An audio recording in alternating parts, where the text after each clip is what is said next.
Reddit. What is your best observation of body language in real life? Something you've learned or read about it, and it's always true?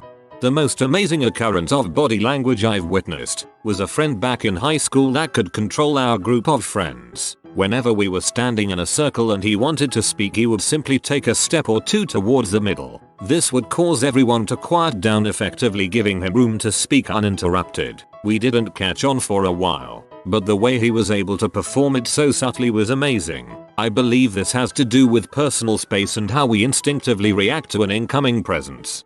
Similar simple ways to control a group. If you're eating dinner and everyone is done and just chatting, simply stand up. People usually follow suit almost unconsciously. Alternately, if you're a group and milling around but should be heading somewhere, just start walking. Generally everyone will follow.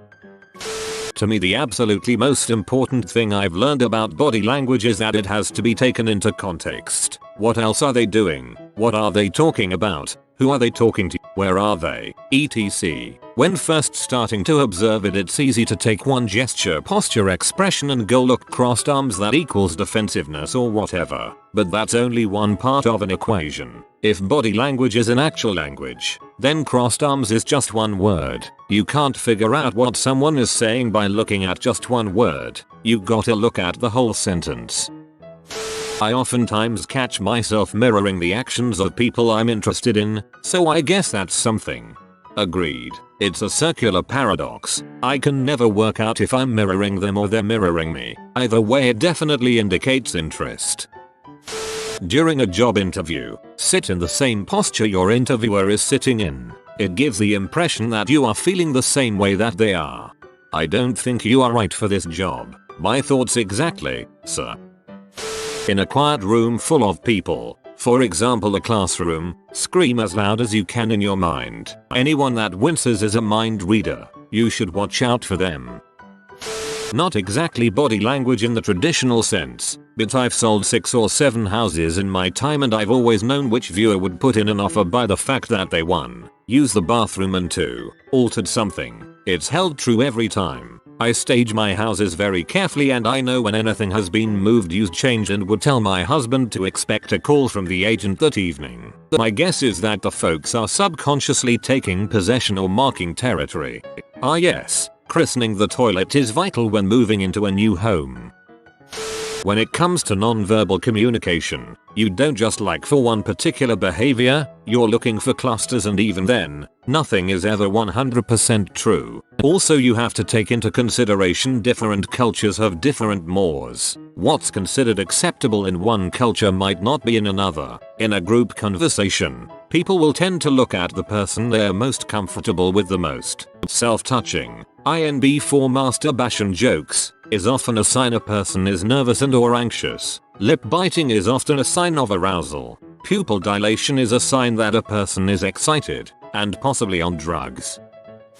I think that changes in body language are more significant than anything else. For example, I've had this pointed out to me. I normally stand with pretty straight posture, X-figure skater here, but when I start talking to someone I think is cute, I quite obviously arch my back and shift my weight entirely onto one hip. This might be normal posture for someone else, but the shift is what makes it significant. Speaking from someone who used to work in the car business. 1. Some guys look for the wiggle during test drives. That shifting in the seat while driving to get more comfortable probably has something to do with taking mental ownership of the vehicle. 2. Hands in pockets, arms crossed equals defensive. Needs more rapport building before pitching. Some people are so intimidated about walking into a dealership they prefer to walk the lot after business hours at night. That's fine too. We had a computer programmer so overly stimulated that we recognized that and organized a quiet room for him to sit down and discuss his options. He bought the car and thanked us. 3. Some things like handshakes are culturally specific. I always greeted someone with a firm handshake and look in the eye. Clients from India generally give limp shakes because that's more usual, if they shake at all. Chinese and Japanese prefer no bodily contact in business. A quick nod or bow usually suffices. 4. For farmers, whoever speaks first loses. There was a guy who regularly came in to look around and all these sales guys tried to pitch him. He eventually bought from the one guy who kept his mouth shut and ignored him. Not sure how that works. 5. Always know who the boss is. Do not assume it's the man or woman based on who's talking the most, or based on hetero norms. Both parties need to be engaged. When I sold roofing, sometimes the husband wanted to set up a meeting without his spouse present. Very low chance of a deal without the spouse, regardless of what one says about being able to make a decision. Work and loss prevention. This one, among many others, is almost always true. When a person has made a decision to shoplift and is about to conceal, they look like they are peeing in the pool every time.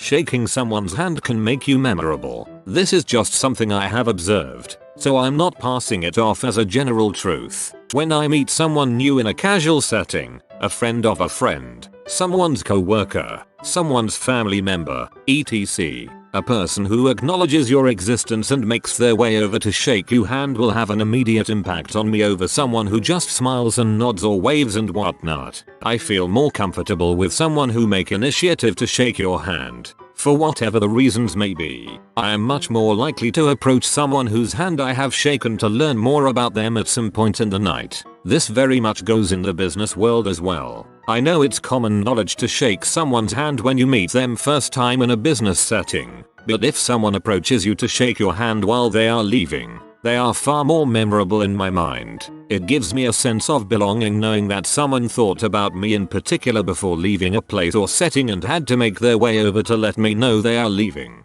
This also works with customer-client relationships. If a customer shakes my hand after a transaction is completed, I will remember them and may give them some sort of incentives or discounts next time I see them.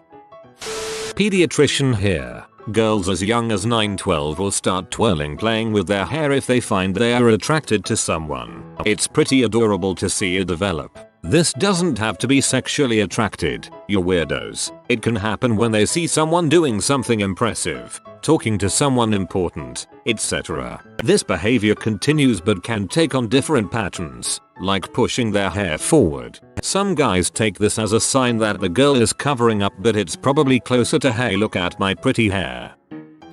I had a teacher that was a former cop. He pointed out that a person in a normal state of mind will swing their arms slightly while they move or walk. Angry people have a tendency to hold their arms at their sides and not move them.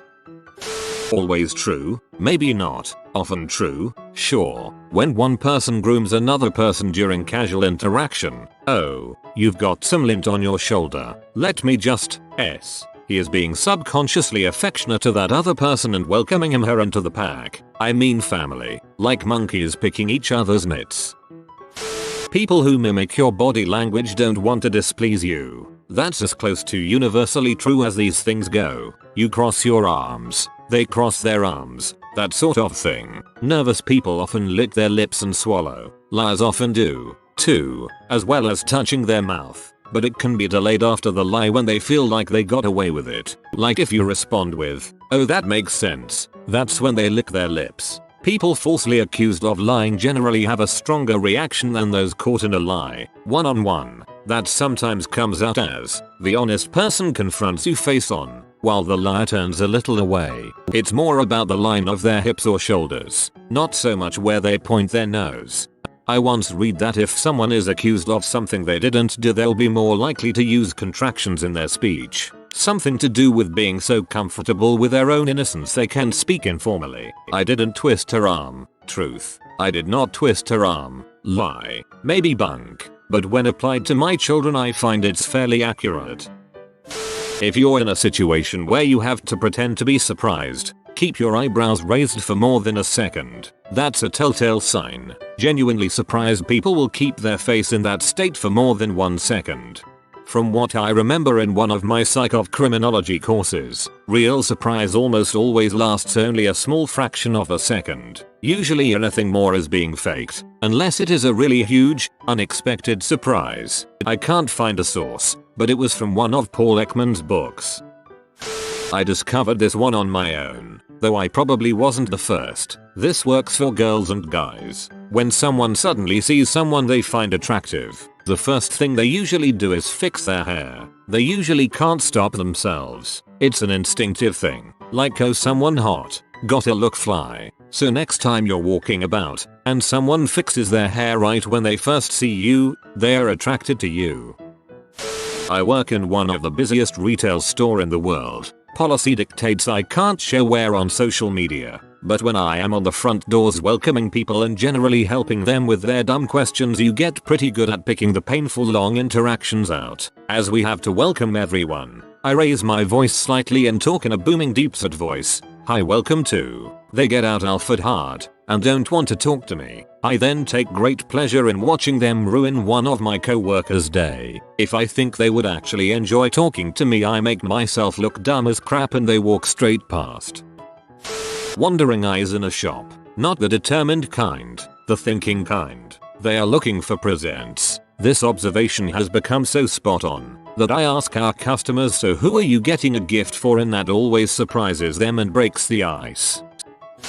Glance at their feet. If they are pointed towards you, they are engaged in your conversation. If they are pointed away, often towards an exit, they'd like to end the conversation. I use this at work all the time, and I notice myself doing it.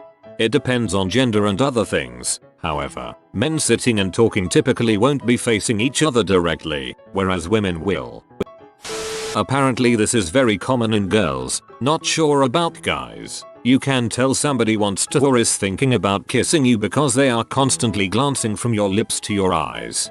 You have to be careful with that, though. I tend to read lips when people speak to me, which makes it look like I'm attracted to them when really I just can't hear them well enough. I'm very skeptical of one-size-fits-all body language interpreters. I do think that individuals have tells, but it varies from person to person. It's pretty frustrating when people try to read you and are completely wrong. Most people's mouths do something funny when they lie, like an odd stiffening. It is subtle, but I see it in a lot of people. I can feel it around my mouth too, when I lie.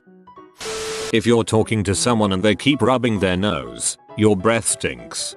Or they have coke itch. Even if they're smiling, checking their eyes is the easiest way to check sincerity. At least for me, when my head nods up when I know someone, and nod my head down when I don't know someone. I've also found I do nod up with a peer equal, nod down for a superior respected person. Personally, if I look at someone for a second or two longer than normal, they look especially good that day. You've encountered the lost treasure of Captain Gus Fishhead. Subscribe to receive some of his gold. If you are new to the channel, you can subscribe. I publish new videos every day. Until then, check another video, or don't. Either way, have a great day, you magnificent people.